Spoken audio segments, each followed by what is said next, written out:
Good morning વિદ્યાર્થી મિત્રો. આપણે ગઈકાલે ત્રિકોણમાં કોસાઇન સૂત્રથી અને દ્વિપદી પ્રમેયથી જે વાત કરવાની હતી એ વાત આપણે કરી હતી.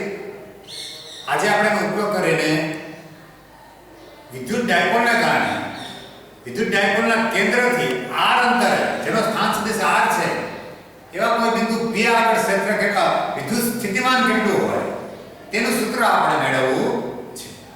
બરાબર? તો ચાલો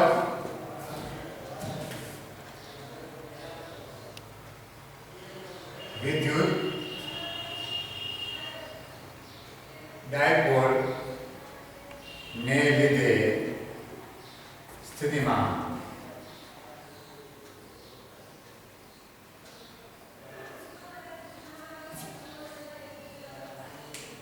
તો સપોઝ આપણો આ પ્લસ વિભાગ છે, મને એ બિંદુ કહું પ્લસ ક્યુ, અહીંયા છે આપણે માઇનસ વિભાગ માઇનસ ક્યુ અને બિંદુ જે છે એને કહું બી કે જ્યાં માઇનસ ક્યુ બરાબર. અને વચ્ચે બરાબર વચ્ચે ઉદ્ગમનું લો કેન્દ્ર અને જેનો સ્થાન સદિશ r છે, જેનો સ્થાન સદિશ r છે એવા કોઈ બિંદુ p આવે કેપિટલ આ p આવે મારે સ્થિતિમાન મેળવવું છે આ ડાયપોલને કારણે. દેખીતી વાત છે કે ડાયપોલમાં બે વિભાગ છે, પ્લસ ક્યુ એને કારણે સ્થિતિમાન મળશે. આ અંતરનો r 1 કહું, બીજું માઇનસ ક્યુ છે એને કારણે તમને સ્થિતિમાન મળશે. એ અંતરને હું r2 કહું. અને મિત્રો આપણે ગઈકાલે r1 અને r2 એ મેળવવાના હતા અને મેળવવાના પણ ખરી. એ 1/r1 અને 1/r2 કેમ મેળવવા હતા, r1 સ્ક્વેર અને r2 સ્ક્વેર ના સમીકરણ આપણે મેળવ્યા. પાછા વાત કરવાના છે આપણે. હવે જો અહીં આકૃતિમાં દર્શાવ્યા મુજબ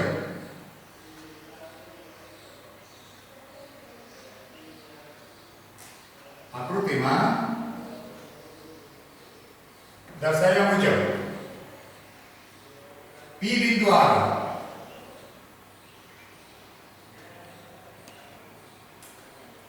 કુલ સ્થિતિમાન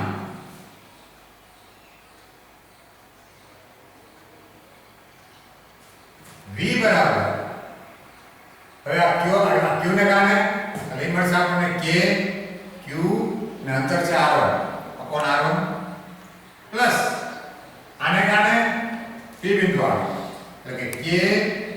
માઇનસ Q અપોન અંતર છે R2. આ બંનેનો સરવાળો થાય. જેમ વિદ્યુત સરવાળો કે સદિશ સરવાળો થાય એમ વિદ્યુત સ્થિતિમાનમાં પણ સ્વતંત્ર વિદ્યુત ભારણને કારણે જે સ્થિતિમાન મળે છે એનો બેઝિક સરવાળો થાય. એટલે સપાટનો સિદ્ધાંત અહીંયા પણ લાગે, ત્યાં સદિશની રીતે લાગતો હતો, અહીંયા અદિશની રીતે લાગતો. એટલે આને આગળ વાત કરો તો k q સામાન્ય કાઢ દઉં, અંદર વધશે 1/r1 અને માઈનસ આગળ આવી જાય 1/r2. આનું પરિણામ એક થો. હવે આપણે 1/r1 અને 1/r2 મેળવીને એના સમીકરણ મેળવીને એની કિંમતો મેળવીને આમાં મૂકશું એટલે જવાબ આપણને સૂત્ર આપણને મળી જશે. હવે જો ધારો કે આ જે સ્થાન સદિશ r છે એ હવે આને ડાયપોલ મોમેન્ટ છે ભણી ગયા આપણે, અને ડાયપોલ મોમેન્ટ હંમેશા ઋણથી ધન તરફ હોય. આમ છે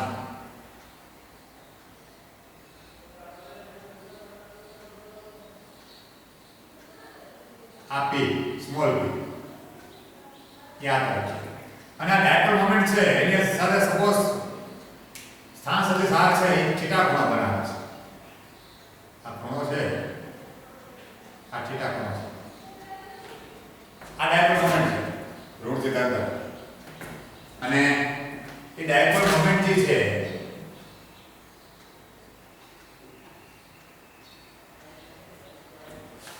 ડાયપોલ મોમેન્ટ p છે એ સ્થાન સાથે થીટા ખૂણો બનાવે છે. હવે આ થીટા ખૂણો હોય મિત્રો તો આ ખૂણો કેટલો થાય તો કે પાઈ માઈનસ થીટા એટલે ગઈકાલ ફેરફાર કરી 180 ઓછા થીટા અને આ બંને થીટા પર APO અને BPO પર આપણે R1 અને R2 ના સમીકરણ મેળવવા. અહીં ત્રિકોણ ત્રિકોણ AAPO પરથી આપણે સમીકરણ આવું મેળવ્યું હતું R1 સ્ક્વેર શું થશે અને બીજું કહી દઉં તમને કે આપણે જે આ અંતર છે આખું અંતર 2a છે. આખું અંતર 2a છે. લખિત વાત છે તો અડધો અંતર શું થશે આપણું હાફ અંતર છે એ થશે આપણે અને આ અંતર.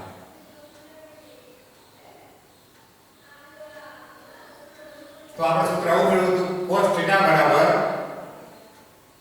આ a નો સ્ક્વેર વત્તા r નો સ્ક્વેર એવી આપણે ચર્ચા કરી બરાબર. અને સામેની બાજુનો એટલે આ આપણે સૂત્ર આવું છે r સ્ક્વેર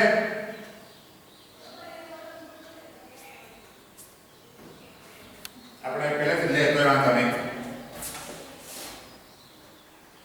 APO પરથી cos θ બરાબર cos θ આ જેવું છે માં પાછળની બાજુના વર્ગનો સરવાળો એટલે r square plus a square સામેની બાજુ છે એનો વર્ગ બાદ r1 છેદમાં કોસાઇન સૂત્રની કામ ચર્ચા કરી છેદમાં પાછળની બાજુ 2 ગુણ્યા પાછળની બાજુનું મૂલ્ય a * અથવા r * તો આપણે આને આવી જઈએ પછી આ સાઈડને r ને કરતા બનાવી r1 સ્ક્વેર ને માટે r1 સ્ક્વેર r સ્ક્વેર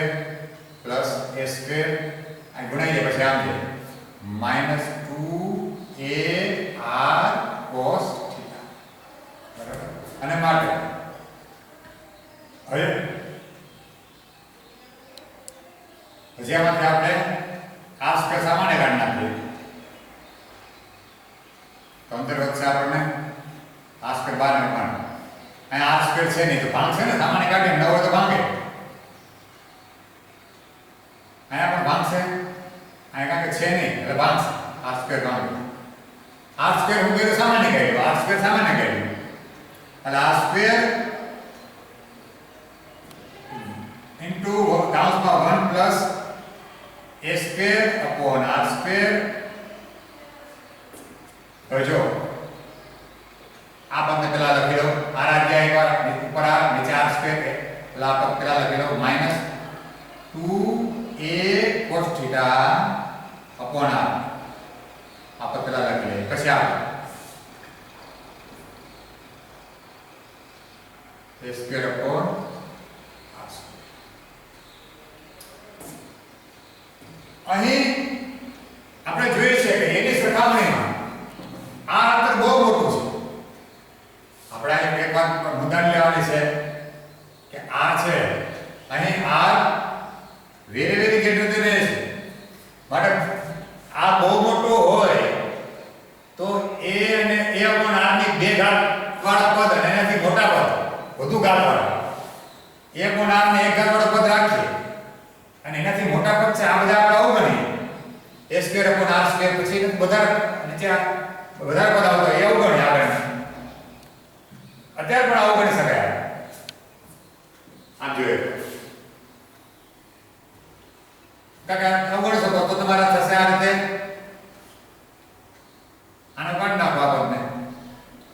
માટે r1 સ્ક્વેર r સ્ક્વેર કૌંસમાં 1 minus 2a cos θ upon r આવું ગણ્યું છે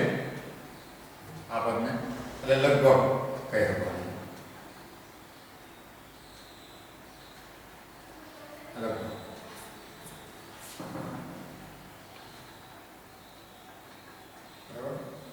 માટે હવે વ્યસ્ત કરું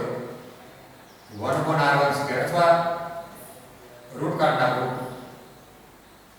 r1 લગભગ r કાઉન્સમાં 1 - 2a cos θ upon r ની કેટલી ઘાત અનુરૂપ વર્ગમૂળ r આનું રૂટ નીકળે તો 1/2 કાકા મારે 1/r જ લેવો હોય માટે 1/r1 is equal to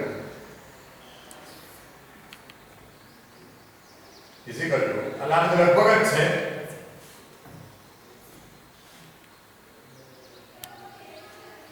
1/r અને આ નીચે જશે ઘાત તો -1/2 થઈ જાય 1 - 2a cos θ છેદમાં r અને એની -1/2 -1/2 કામ થઈ ગયું આપણે છેદમાં લઈ ગયા આ 1/r તો આ છેદમાં લઈ જાય તો ઘાત માઈનસ થઈ જાય કે આખું પદ છેદમાં જાય પછી ઉપર આવે તો ઘાત માઈનસ હવે દ્વિપદી પ્રમેય પરથી હવે દ્વિપદી પ્રમેય પરથી આપણે કાલ વાત કરી ત્યાં ઘાત સાઈડમાં ઉતાર લેવાનો 1/r1 લગભગ થાય આ લગભગ નિશાની છે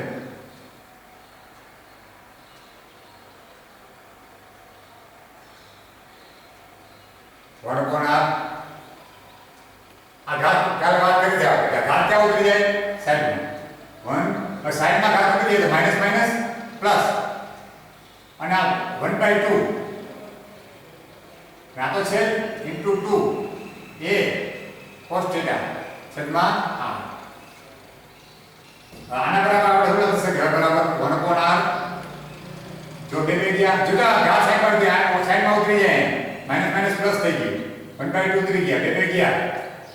1 plus a cos θ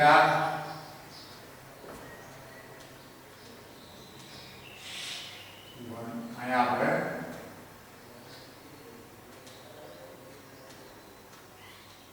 1 plus બે ગયા a cos θ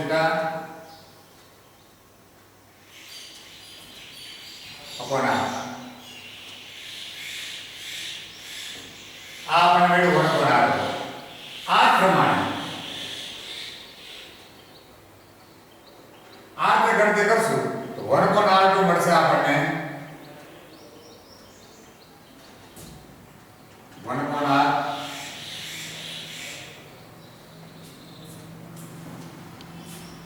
1/r2 મળશે આપણે લગભગ 1/r 1 માઈનસ આવી જાય ફેરવી એ cos θ upon r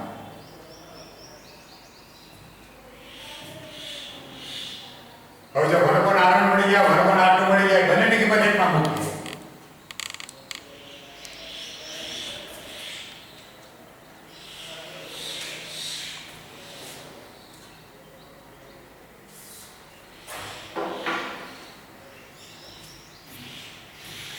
હવે 1/r1 તથા 1/r2 ની કિંમતો પરિણામ 1 માં મૂકતા પરિણામ 1 માં મૂકતા તો જો શું થશે માટે v બરાબર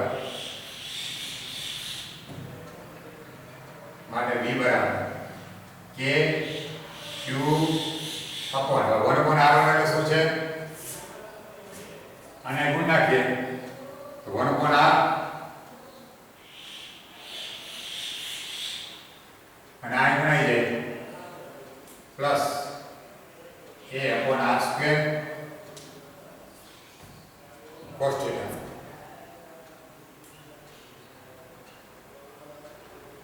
એવી રીતના પછી આની જેમ જ મૂકીએ માઈનસ સાઇન તો માઈનસ 1 ઉપર આ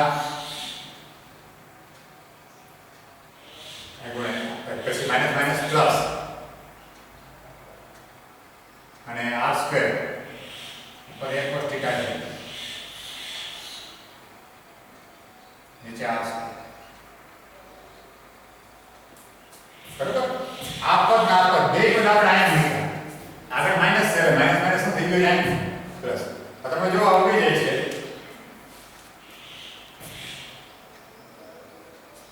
અને આ બેનો સરવાળો થશે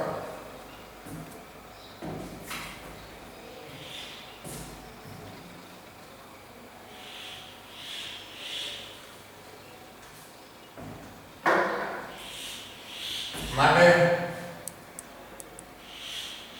v બરાબર આ બેનો સરવાળો 2a cos θ કે કીધો છે હવે થશે માટે 2a cos θ છેદમાં r સ્ક્વેર હવે જો 2aq આ તો p થઈ ગઈ ડાયરેક્ટ મોમેન્ટ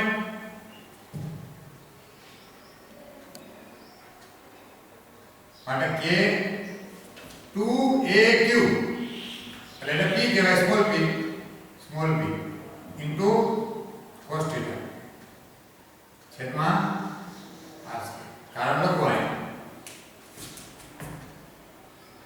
કારણ કે સ્મોલ p ડાયરેક્ટ મોમેન્ટ બરાબર 2a તો મિત્રો આ એક સૂત્ર થઈ ગયું આપણે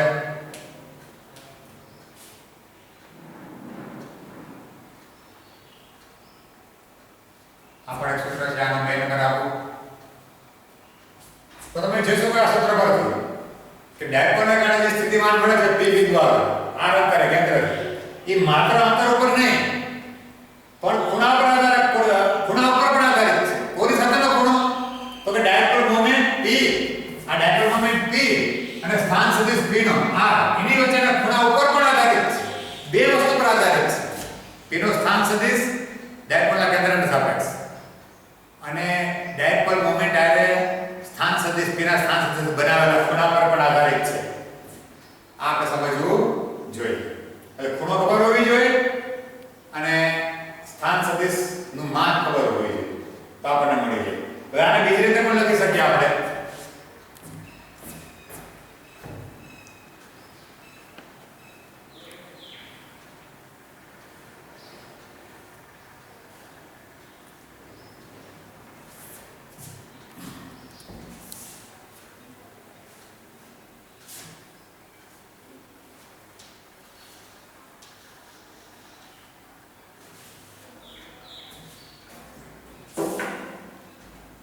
અને આપણે લખી શકીએ વળી તમે જો p ડોટ જ્યારે r કરો તો શું થાય માનક p આ p નો માનક જ્યારે r એકમ સદિશ અને ઇન્ટુ cos θ બે ના r વચ્ચે તો એકમ સદિશ નો માનક તો એક થાય નાનો માનક છે p નો સ્મોલ p નો ડાયરેક્ટ p નાનો એક અને ઇન્ટુ cos θ મતલબ કે શું થયું p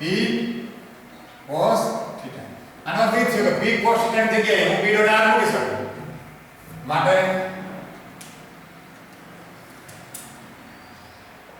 પરિણામ બે પરથી v બરાબર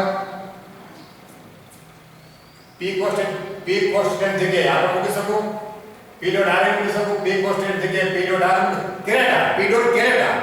r શું છે આની દિશામાં એકમ સદિશ આ કેરેટા તો v બરાબર k ઇન્ટુ p ડોટ કેરેટા છેદમાં r સ્ક્વેર લ્યો મિત્રો આ પણ એક સૂત્ર આપણને મળે અને આપણે પરિણામ હવે આપણે અલગ અલગ આના વિગત જોઈએ કે ભાઈ આ ખૂણો છે 0 હોય તો શું થાય? સ્થિતિમાન ખૂણો છે એ π/2 એટલે કે 90 હોય તો શું થાય? ખૂણો છે 180 હોય એટલે π હોય તો શું થાય? હવે 0 હોય ખૂણો મિત્રો, આ ખૂણો 0 હોય તો આ P બિંદુ છે અહીંયા આવતું રહ્યા અક્ષ પર આ સાઈડ, અને ખૂણો 180 હોય તો P બિંદુ આમ ડાયપોલ મોમેન્ટની વિરુદ્ધ દિશામાં આવી ગઈ. ખૂણો છે 90 હોય તો બરાબર લંબ, ડાયપોલ ને લંબ. આ ત્રણેય વાત કરીએ અને એના માટે ઉપયોગ કરશો પરિણામ 2.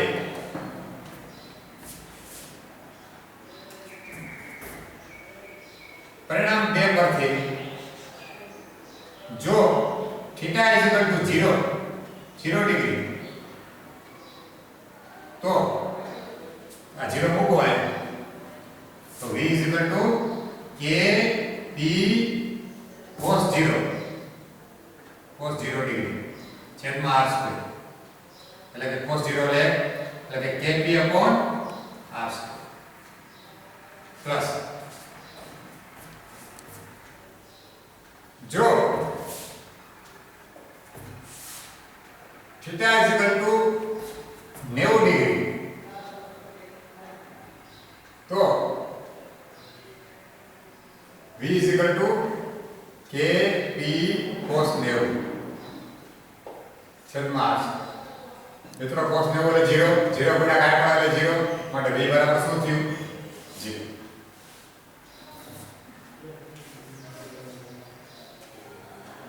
જો θ = 180 ડિગ્રી તો v = kp cos 180 ડિગ્રી છેદમાં r² બરાબર. cos 180 એટલે -1, આ -1 આગળ આવશે એટલે -kp/r². મિત્રો આ ત્રણ વિકલ્પની આપણે ચર્ચા કરી કે અક્ષ પર છે 0 અથવા 180 હોય તો અક્ષ પર કહેવાય, ત્યાં પ્લસ અથવા તો માઈનસ આવે. જ્યારે વિષુવવૃત્ત રેખા પર છે, વિષુવવૃત્ત સમતલ પર લંબ, ત્યાં સ્થિતિમાન હંમેશા શું આવશે? 0 આવશે. બરાબર. આ આપણે હવે આ દેખ્યું આમ તમે જુઓ તો આ પ્લસ q, આ માઈનસ q, આ કેન્દ્ર તો 0 ખૂણો હોય તો આ બિંદુ આવે તો સ્થિતિમાન kp/r² અને 180 હોય તો p બિંદુ અહીંયા આવે. મોમેન્ટ આમ છે, આ પ્લસ વિભાગ r નો વિભાગ તો -kp/r². હવે 90 ડિગ્રી હોય તો બરાબર લંબ, આમ લંબ એકદમ લંબ, તો આ લંબ આવે અહીંથી 90 ડિગ્રી, આ બિંદુ આગળ વધે સ્થિતિમાન 0 છે. લંબ ગમે ને અંતર સરખું હોય આ તો લંબ ગમે ને લંબ હોય ને અંતર સરખું હોય, અંતર ગમે એવું લંબ હોય એટલે 0 થાય કારણ કે θ 90 તો v 0. વધારે આના પર દાખલા ઉદાહરણ દાખલા થોડીક ચર્ચા વધારે આપણે આવતા લેક્ચરમાં કરશું અને ચોક્કસ આને સમજજો, કોઈ પ્રશ્ન હોય તો પૂછજો અને લેસન કરજો અને સમયનો સદુપયોગ કરી લેજો. ધન્યવાદ.